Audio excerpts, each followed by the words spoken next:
बिस्मिल्लाहिर्रहमानिर्रहीम। अस्सलाम वालेकुम। परवीन के पकवान में खुश आमदीद। गर्मी का मौसम हो और कुछ ठंडा ठंडा पीने को मिल जाए तो क्या ही बात है। तो इसीलिए आज मैं आपको आलू बुखारे का शरबत बनाना सिखा रही हूँ, जो कि बनाना बहुत ही आसान है। आलू बुखारे का शरबत गर्मी के मौसम में बहुत ही फ़ायदेमंद होता है। इसीलिए हम आलू बुखारे का शरबत बनाने जा रहे हैं। तो अगर वीडियो पसंद आए तो लाइक कर दें, चैनल को सब्सक्राइब कर लें और बेल आइकन को प्रेस कर लें। अगर आप वीडियो को लाइक करेंगे तो आपकी तरफ से ये मेरी हौसला अफजाई होगी। चलिए रेसिपी स्टार्ट करते हैं। सबसे पहले हम आलू बुखारे लेंगे, इनको धो के अच्छी तरह साफ़ कर लेंगे।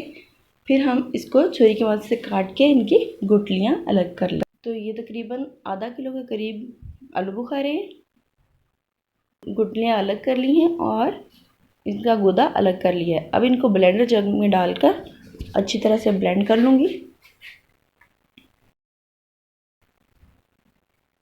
इसमें शामिल कर देंगे हम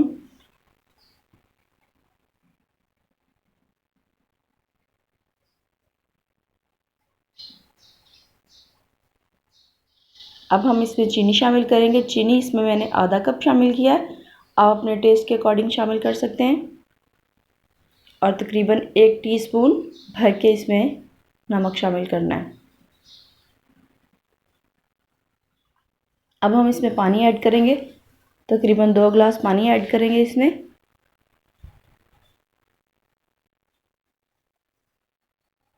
पानी ऐड करने के बाद हम इसको ब्लेंडर को चलाएंगे और इसको अच्छी तरह ब्लेंड कर लेंगे और एक अच्छा सा पेस्ट बना लेंगे।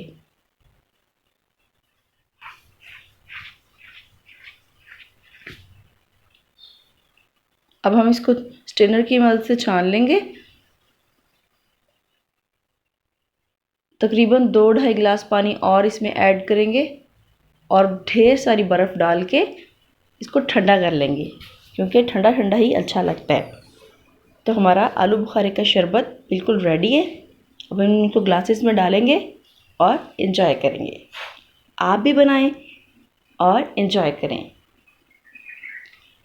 अगर वीडियो पसंद आई हो तो इसको लाइक कर दें, चैनल को सब्सक्राइब कर लें और इस ठंडे ठंडे शरबत को बनाकर ज़रूर इन्जॉय कीजिएगा। तो परवीन के पकवान को दीजिए इजाज़त। अल्लाह हाफिज़।